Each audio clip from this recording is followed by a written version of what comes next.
Hello and welcome to Real Hi-Fi Help. Let's have a look at this power box called GigaWatt PC-3 SE EVO Plus. I had to check. It wasn't the original EVO, but the EVO Plus, the later model that they made, which I tried. I think they made recently, 2 years ago, a Mark IV version, and I only tried the Mark III version. Not sure of that. So just bear in mind that could be a big difference. Overall, I mean, I got this for about, yeah, I think I got it for about half the price of what you usually pay in my country. What was that? About $3,000. And I like the big box. I like the that it came in. I like the black color, the heaviness of the box. I like that it was so big and kind of difficult to put away, because it just was so nice to look at. You know, when it's on, it's got this, you can see this direct power feedback that you get. Then you can see it going from like 225 to 26, 27, 28, 30 volts here. You can see it fluctuate. And you know, when I went from this, I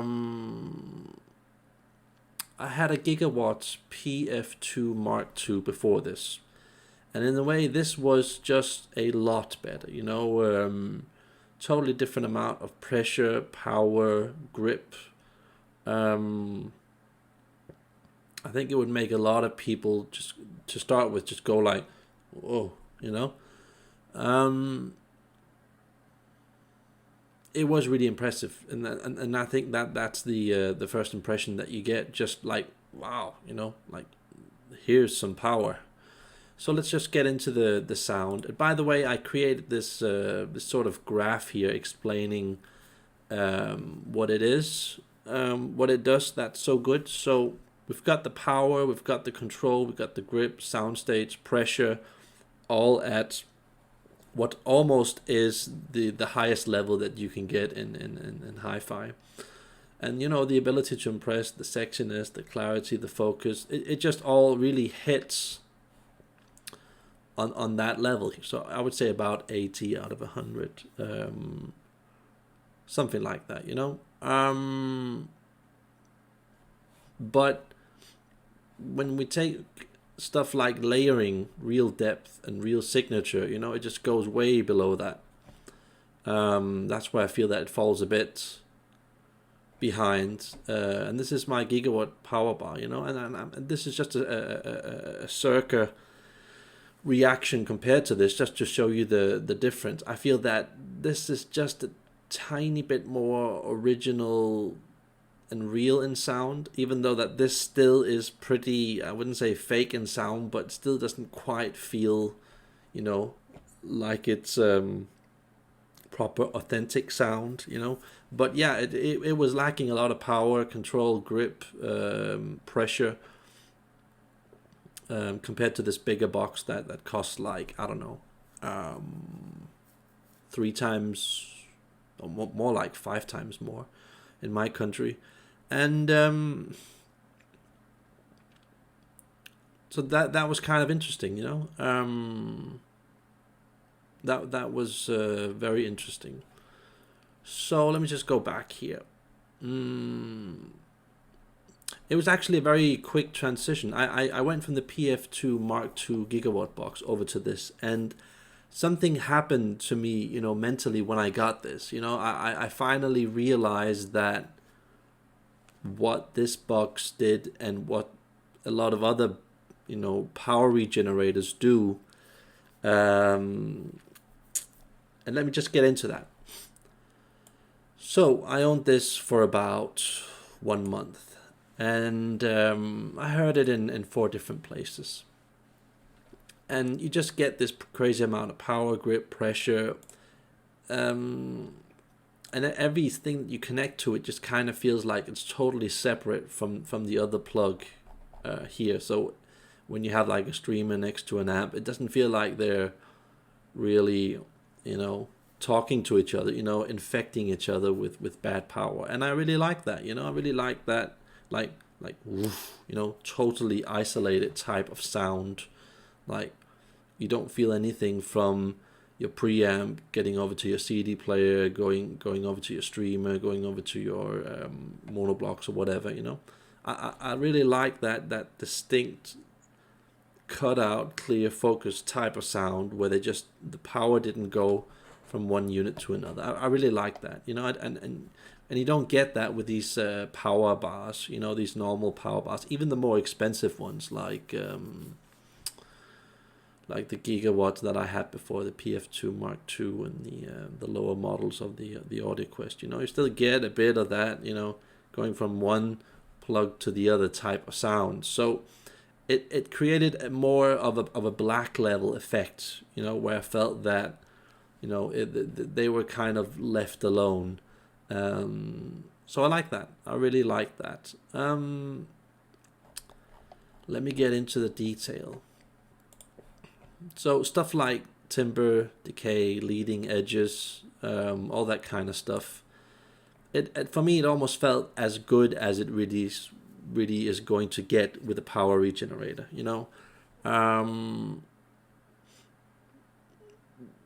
It was really good at cutting out detail, and I felt that especially this is a thing that's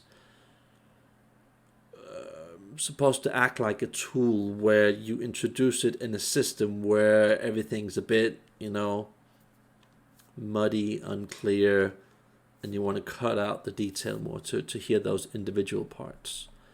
But ultimately this just seemed to me, the sound was for me too good to be true. There was in hi-fi there is a sort of a flawed authenticness with good gear that you run across, where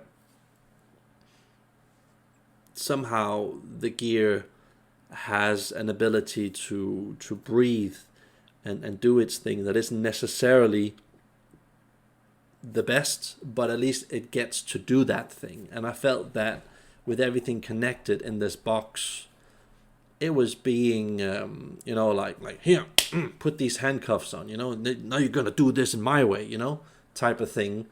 And I didn't like that, I felt that it was a bit, I wouldn't call it mean, but I felt that it was kind of forcing all of my units to act in a certain way that was more generalized, instead of me being able to listen to my really specialty cables, plugs, amps, rear, DAC, streamer. It felt like it killed a bit of that personality.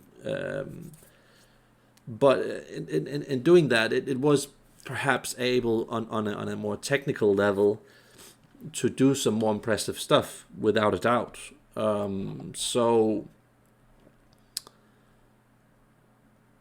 And I felt that it just doesn't, this box and the higher boxes of GigaWatt, they just generally don't really belong on like the best gear in the world. That's just my opinion. But when I'm talking about the best gear, I'm talking about the best gear, Kondo, Audio Note. I would say gear that starts around Negra and definitely goes up to Spectral. I feel that you feel that, it gets the job done. It does impress you, but it's the way that it gets the job done that I'm just not so fond about, So like I've written here, I feel that you kind of, this would be a really good fit for people that have a 15 to 35-year-old speaker, it's a bit sluggish, and people are really happy that they could get this old speaker for only a couple of $1,000, where back in the olden days it would have maybe cost $10,000-$15,000 for that speaker, And then yeah, I kind of get it. Then you can get like a big old heavy B&W speaker that's, you know, unclear and sluggish.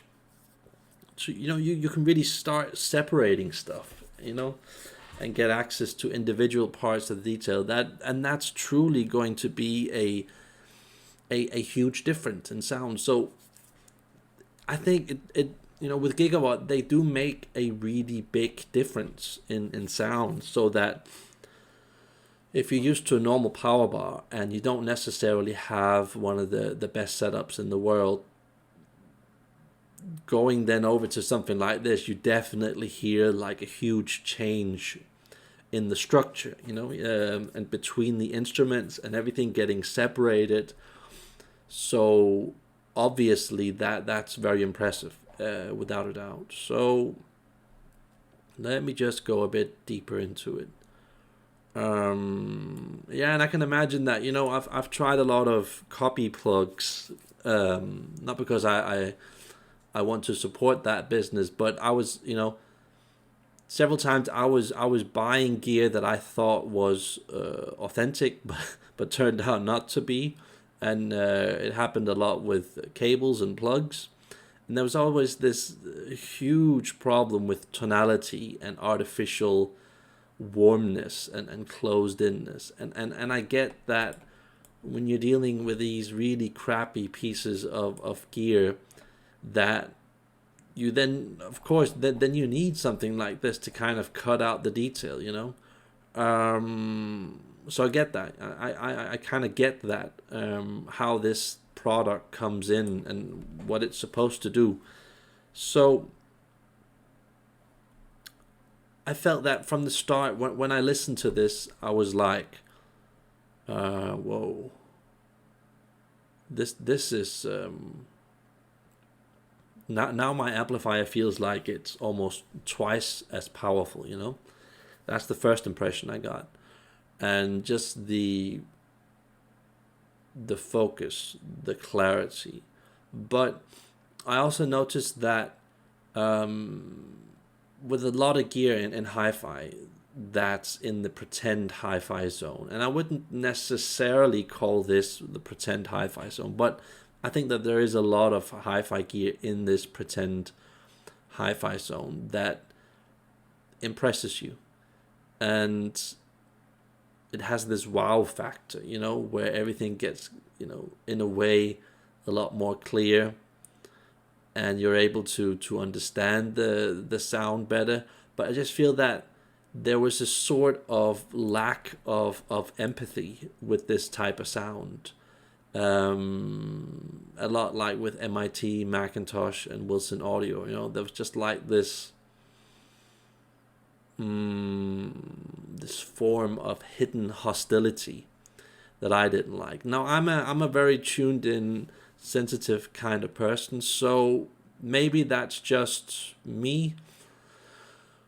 But I also felt, I also heard this from other people that I know, that they also feel a bit like that. And that's one of the reasons why I just don't feel that it goes very well with the most revealing top end gear. I kind of feel that it's for, you know, start of the high end hi-fi gear, going towards the middle, going towards the slightly lower end gear. I wouldn't put this on the lowest end gear, because that would be overkill, and then you would be hearing stuff that you won't necessarily like. But I just feel that I'm part of those probably 20% of people on the market that just feels that the personality of this piece of gear, I don't like it. It feels to me too much like a mobster boss type of personality. I mean, it'll do the job. It'll be impressive. It will have power, authority, control, grip, big sound stage, pressure. I mean, you're gonna fall in love with it because of that. But it's gonna be a bit like almost like an abusive lover, you know, where you're kind of in it for some certain things, and it's gonna mess you up mentally. Getting too close to it. That's just how I feel, and I found this just like so annoying, because it was just it was so close at being a box that I really wanted to keep. It was so pretty. I just like everything about it, clicking the cables in, looking at it, moving the box, having this 230 volts feedback here that you can see go up and down. And as soon as I put this yoga mat thing underneath it and took it away from the speaker and put a dampener on top of it, immediately it just became more organic, not dramatically a lot, but it was just enough to get me to love it that bit extra. So I really like it as a product. Feel a bit like with Macintosh, that there's just like the certain parts of it where it's just so good product wise. This sort of sexy coolness, nonchalant attitude, but getting close to that, I had a hard time putting the right cables on, getting the right sound, because everything just ended up that I put on it just ended up kind of sounding the same, and that was kind of like this was like an eye-opening experience for me, just where I just realized that wow, this type of design I just don't like it, because I'm on one part of the scale I'm getting everything that I want, but on the other part that's more important for me, the real depth, the real signature, naturality, and especially the integration. It just wasn't there. It just felt flat emotionally. That you got the sounds, but that there was no genuine humanity behind that sound. It just sounded, too good to be true, really. So that's actually really annoying for me, because I would actually still like to own this and just hear it for maybe like 1 or 2 days a month, going over to a different system. I feel that with something like a Abyss Sound, Macintosh perhaps, MT275, like I've written here, JJ828 tube amplifier. I feel that with those warmer amps this would just be a really good pairing, but having it on a hard floor next to a speaker, bad idea, buddy. You don't want to do that. That's gonna thin out the sound and make it even more vulgar. So just beware of that. Ideally, it belongs in a Artisania piece of furniture that you see here, and then you've got these Artisania dampeners that you can put on, and then you've got some warmish cables on some gear that is warmish, with some plugs that are warmish, like I've written here. Furtech, I didn't like them with 029, especially not with the 046 and these types of plugs. It just sounded so almost ill and corrupt and wrong and vulgar. It was very cool in a way, but just wrong. And with Torhauge gear, I can imagine stuff that's really extremely warm, like Torhauge, that people really love this box, that it will help them give that sort of a 3D clear type of more edginess to the sound, because it's very soft around the edges. And it's kind of a love and hate relationship,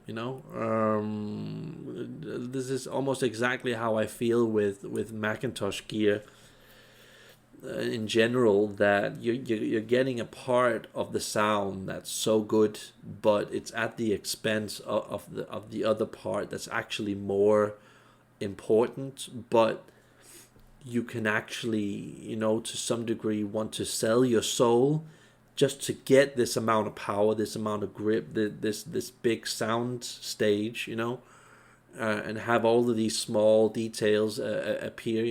There was a lot of small details that I really could only zoom into with this box compared to my isolate box. But again, is it really worth having all of those small bits of information when there's no true emotion behind that? Voices, voices was very weird with me on my gear and also other gear. It felt like voices were of the artists were unreal. It had this sort of clarity I've never heard before, almost like an alien type of clarity that's just so unreal. It just like almost hypnotizes your brain, going like what am I listening to? Is this a real voice? It almost sounded like the filter on the microphones that the artists used were somehow hyped or voiced in a very different way that you don't normally hear, which was kind of disturbing but still very cool. That was definitely a part of the sound where I felt that there was something about the depth of that wasn't quite right, but still very unique. And again, it just has this sort of freshness, edginess that lures you in. Like come here, come get the detail, get the power, get the control. Yeah, now you're gonna be able to drive your low watt amp on these heavy speakers. Come here. It's all gonna get better. It's all gonna get good. And I felt like,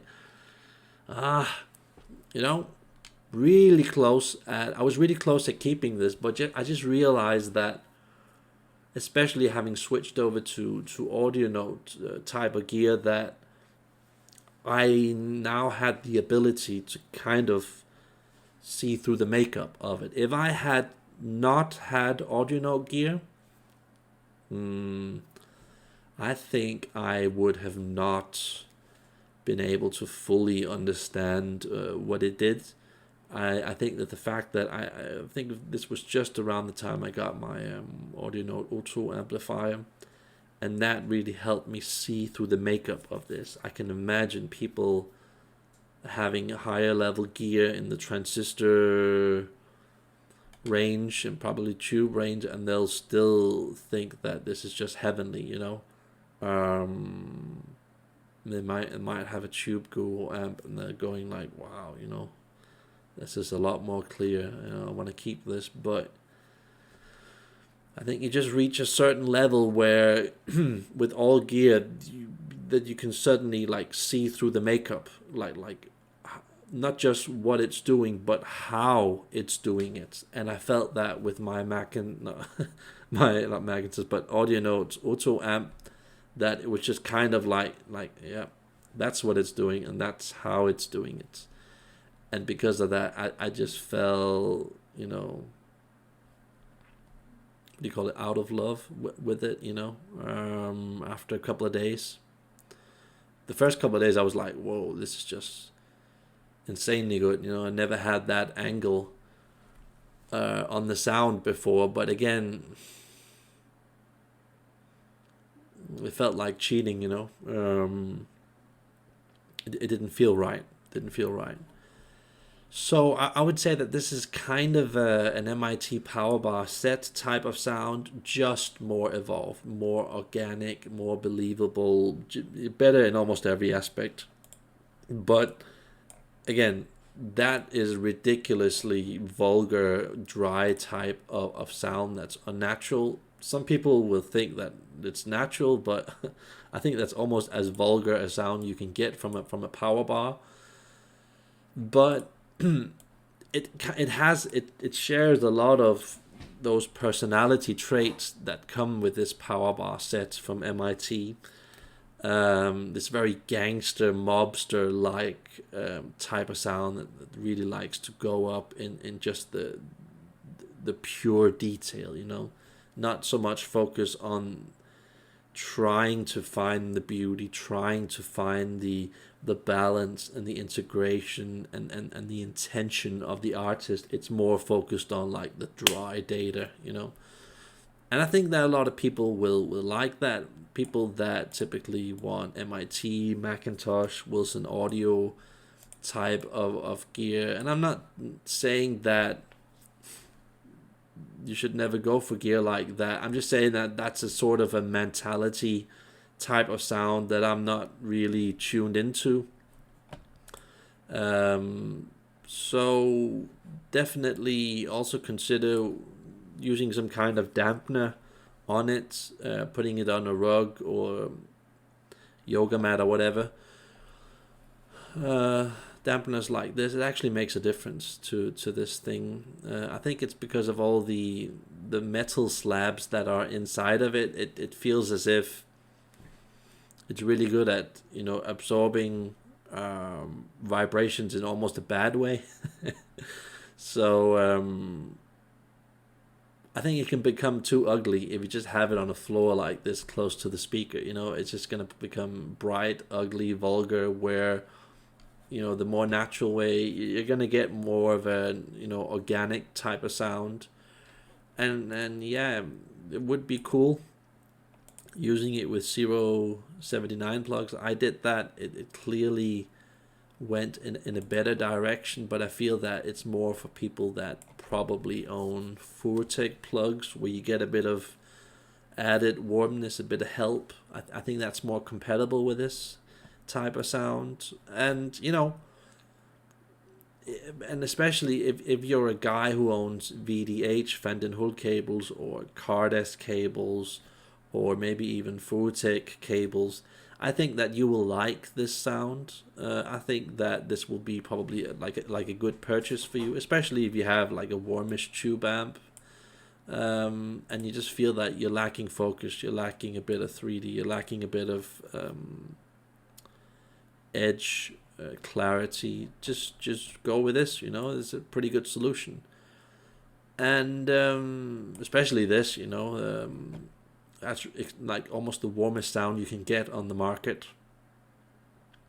I feel that it would be really good with that. But I also have to tell you guys that I tried the bigger model, and I would say that it's significantly better. But it's basically doing the same thing, just like 10%, like up here, you know. And I would say that it actually was a tiny bit more real in depth and natural, so that everything here kind of came more together in a straight line. So I would say it was more like, you know,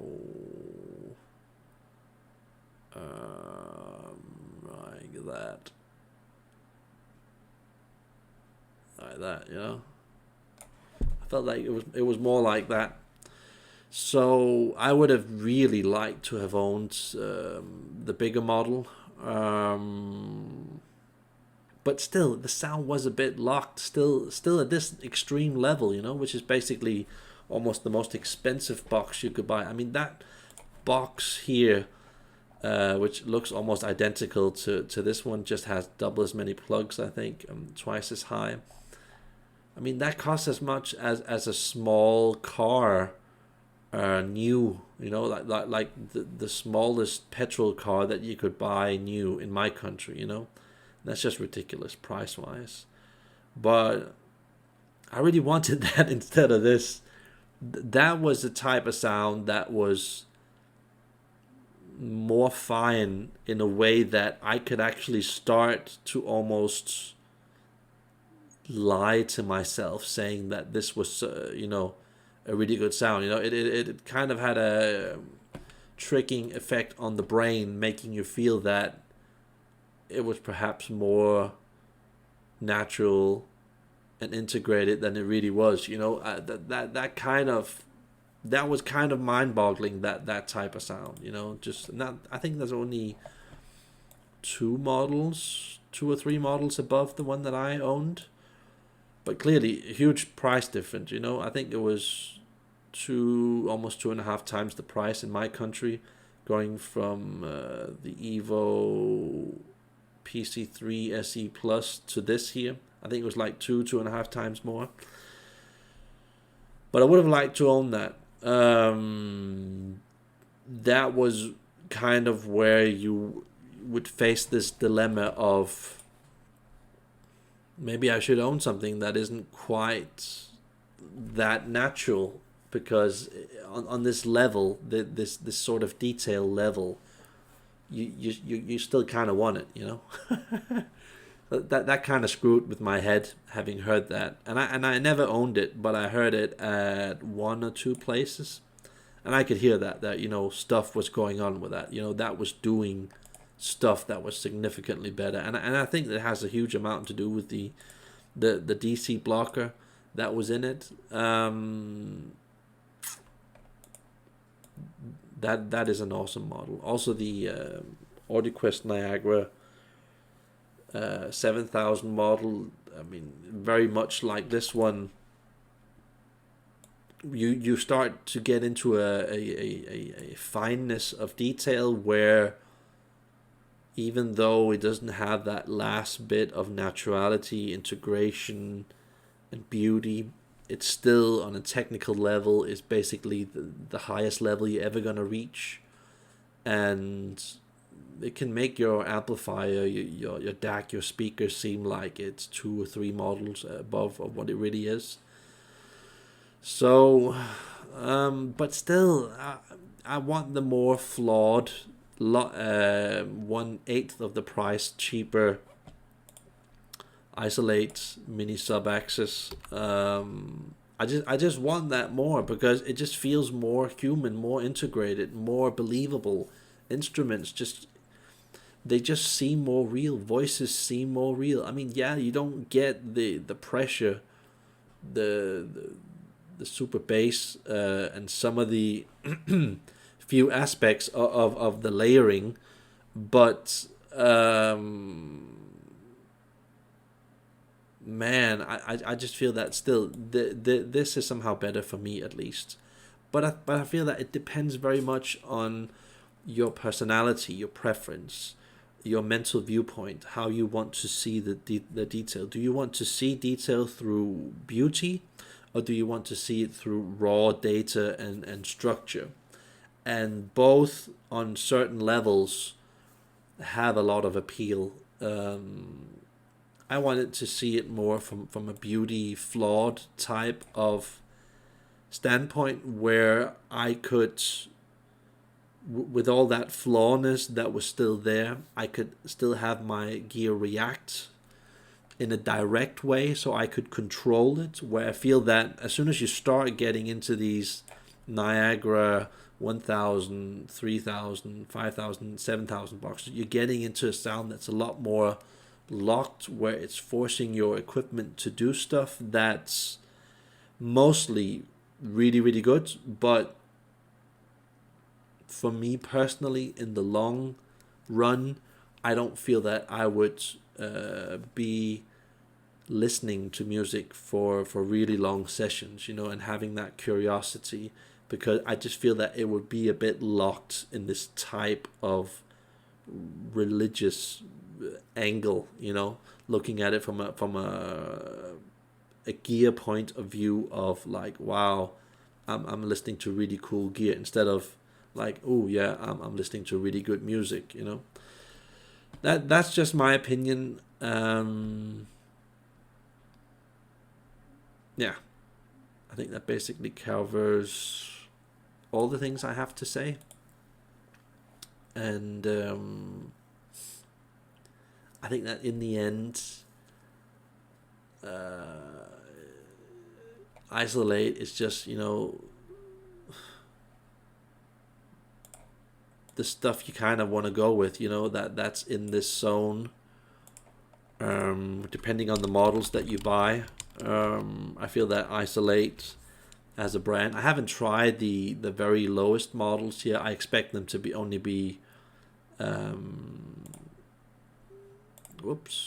around this zone here, Isolate, but I haven't tried those lower models. But the ones that I have tried, the mini sub-axis, the Substation Integra, and I think 1 or 2 models above that, it was it was in this level here where I just think, you know, naturality wise, integration wise, beauty wise, instrument wise, it was just on a whole other level, where it was more flawed in a good way, where these boxes here from AudioQuest and GigaWatt, I feel that they're not allowed quite to play the music in that flawed way. And I feel that still, I think a lot of people will still like the GigaWatt boxes, the AudioQuest boxes, and the Isolate boxes. There are other boxes on the market, but I just generally don't feel that they have enough of stability, a presence, and enough of a signature for me to really cover it. They're just, a lot of them just feel like, you know, boxes that do certain angle stuff. That's why I only cover these three brands. Those are the only three ones. I think that's relevant. So yeah, very interesting view on detail. I really feel that I kind of nailed it here with the type of detail. So I hope that helps you guys in deciding what kind of power box that you want to go with. And just before I let you guys go, my friend has a PS Audio basic box, and I'm guessing, you know, I haven't heard it. I've heard a similar box other places, and so far I could hear it was only around this level here, from scale 0 to 100. But I have to tell you guys that you could still make a box like this sound better than the other boxes, even though it's only like a tenth of the price. But that's assuming that you have full control over your stream. I'm not talking about you buying a regular streamer from a store. I'm talking about you custom making your own streamer, like I've shown in my videos, that you do it, you know, 110%. And then you have full control over your network, IT network, internet network. So, and then that you have some really good power cables that are just right, you know, not just cable wise but plug wise, that they fit the equipment that you own. And then you focus on all of these small boxes, you know, FMC converter, all of these other things. You can still make, I wouldn't call it crap gear, but you can still make gear like this that's okay and decent, beats all of these other boxes, you know. So it's again relative, you know. You don't have to necessarily buy the most expensive boxes, but if you're not very experienced, if you don't know exactly what you're doing, if you don't have, you know, that you know, brilliant mind on figuring out the whole game, I still feel that you're better served trying to find a box that does the job for you, so you don't have to, you know, invest many thousands of dollars in finding the right cables, the right plugs, the right gear in the right room. But I'm just saying, it's possible. It is possible to make, what the hell? Oh, I can't spell today. Is that right?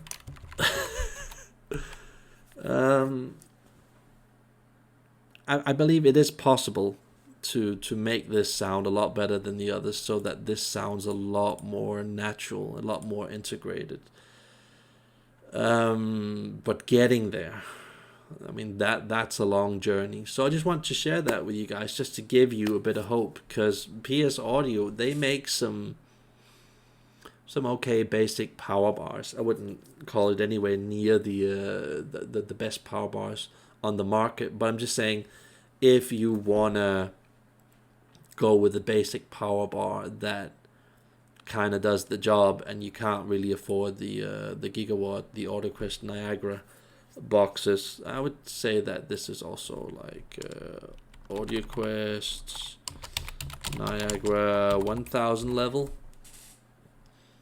I still feel that you could, with these most basic audio PS audio boxes, beat all of this stuff here. So it's all about coupling, creating that magical coupling. So yeah, that's kind of the whole thing that I wanted to get into with this review. I hope that helps you guys. Have a nice day. Bye.